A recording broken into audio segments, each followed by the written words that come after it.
سبع سنابلا فی کل سنبلۃ مئۃ حبہ، جو بھی تم بوتے ہو اللہ اس کے بدلے 700 دانے تمہیں عطا کرتا ہے۔ اللہ کے رستے میں خرچ کرنا اسی طرح ہے جس طرح زمین میں دانہ بونے والے کی مثال ہے۔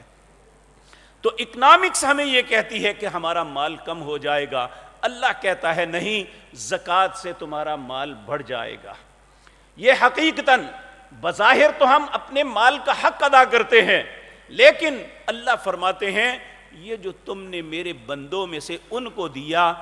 جو مجبور تھے، بے بس تھے، ان کے پاس مال نہیں تھا، زندگی گزارنے کا توشہ نہیں تھا، تم نے اللہ کا حکم سمجھ کے اسے عطا کر دیا، تو تم نے حقیقتاً اسے نہیں دیا، اپنے رب کو قرضہ دیا ہے۔ ان تقرضوا اللہ قرضا حسنا، تم نے اللہ کو بہترین قرضہ دیا ہے، اب اللہ تمہیں بڑھا کے واپس لٹائے گا۔ تو اللہ رب العزت ان چیزوں کو، وہ لوگ، آپ یہ بات یاد رکھیں، کچھ ایسی چیزیں ہیں جو کیلکولیٹ ہو جاتی ہیں، گنی جاتی ہیں، ان پہ ضرب اور تقسیم لگ جاتی ہے، لیکن اللہ کی تقسیم پہ کوئی ضرب نہیں لگ سکتی۔ اللہ کی تقسیم کا احساس ہمیں سال کے اندر ہمارے پیسے مر بھی جاتے ہیں،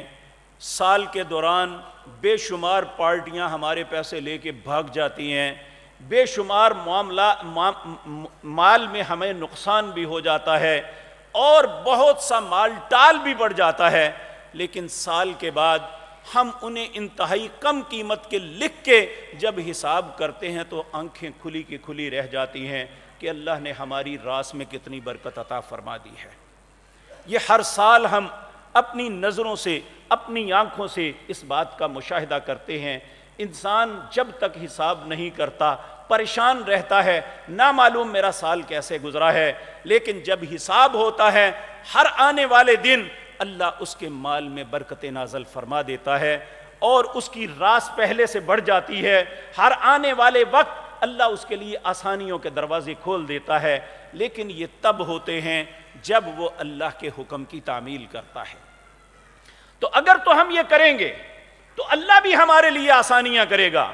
لیکن اگر ہم اللہ کے دیے ہوئے مال میں بخیلی کریں گے تو پھر یاد رکھیں ہمارے لیے کوئی نیکی کا رستہ آسان نہیں ہوگا۔ اللہ رب العزت سورۃ واللیل میں فرماتے ہیں وَأَمَّا مَن بَخِلَ وَاسْتَغْنَى وَكَذَّبَ بِالْحُسْنَى فَسَنُيَسِّرُهُ لِلْعُسْرَى، جو شخص بخیلی کرتا ہے، اللہ نے جو اسے دیا ہے وہ اللہ کا حق ہی پورا نہیں کرتا، بلکہ بخیل بن جاتا ہے، اسے اپنے پاس سنبھالتا ہے۔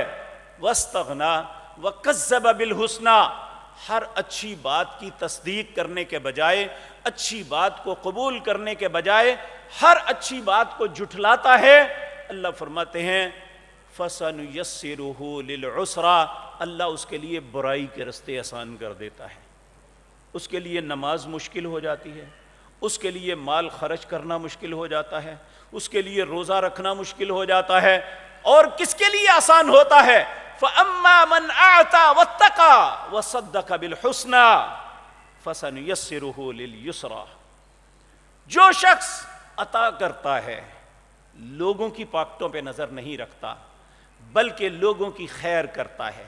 لوگوں کو دیتا ہے، ایک وہ ہے جن کا ہم پہ حق ہے، یہ ہم ان پہ احسان نہیں کرتے، ہم اپنے اوپر سے وہ حق ادا کر رہے ہیں جو اللہ نے ہم پہ لازم کیا تھا۔ اگر کسی غریب کی مدد کرتے ہیں، کسی یتیم کے سر پہ دست شفقت رکھتے ہیں تو حقیقتاً اپنے مال کو بچا رہے ہیں، اس پہ احسان نہیں کر رہے۔ حقیقتاً جو مال ہمارے پاس ہے اس کی انشورنس کروا رہے ہیں، یہ اقساط دے کے جو زکوٰۃ کی صورت میں ہے ہمارا مال انشور ہو جاتا ہے اللہ کی نظر میں، وہ مال نہ کم ہوتا ہے اور نہ ہی وہ مال چھینا جاتا ہے جب انسان اس مال کا حق ادا کر دے۔ کہ کہا فَأَمَّا مَنْ أَعْطَى، جو شخص عطا کرنے والا ہے، وَاتَّقَى، اور اپنے دل میں خوف خدا رکھتا ہے، وَصَدَّقَ بِالْحُسْنَى، ہر اچھی بات کو سچ مان کے اس کے مطابق چلتا ہے، فَسَنُيَسِّرُهُ لِلْيُسْرَى، اللہ اس کے لیے نیکی کے رستوں کو کھول دیتا ہے۔ اگر ہم بھی چاہتے ہیں ہمارے لیے نیکی کے رستے کھلیں تو پھر ہمیں جہاں نماز کو ایک عبادت سمجھ کے ادا کرتے ہیں کہ یہ میرے رب کا ایک حکم ہے، میں اسے ادا کروں گا تو میرا رب مجھ پہ راضی ہوگا، اگر نہیں پڑھوں گا تو میرا رب ناراض ہو جائے گا۔ جس طرح روزہ ایک عبادت سمجھ کے کرتے ہیں کہ اگر میں نے نہ رکھا تو میرا رب مجھ پہ ناراض ہو جائے گا، مجھے یہ بھوک اور پیاس برداشت کرنی ہے اپنی گناہوں کی تلافی کے لیے، اللہ کی رضا کے لیے، اس کو خوش کرنے کے لیے، تو اللہ رب العزت فرماتے ہیں پھر اپنے مال کی عبادت کو بھی عبادت سمجھ کے ادا کرنا کہ یہ میرے رب کا حکم ہے، یہ اس کی ایک عبادت ہے جو میں نے ادا کرنی ہے۔ اس سے دو فائدے ہوں گے، ایک میرا مال انشور ہو جائے گا، دوسرا میرا مال کم نہیں ہوگا، زیادہ ہوگا۔ جب انسان اس بات پہ ایمان رکھ کے یہ سب کچھ کرے گا تو پھر اللہ واقعتاً اس کے ساتھ یہ دونوں معاملے کر دیں گے۔ اب سوال یہ پیدا ہوتا ہے، ہر آدمی تو استطاعت نہیں رکھتا کہ وہ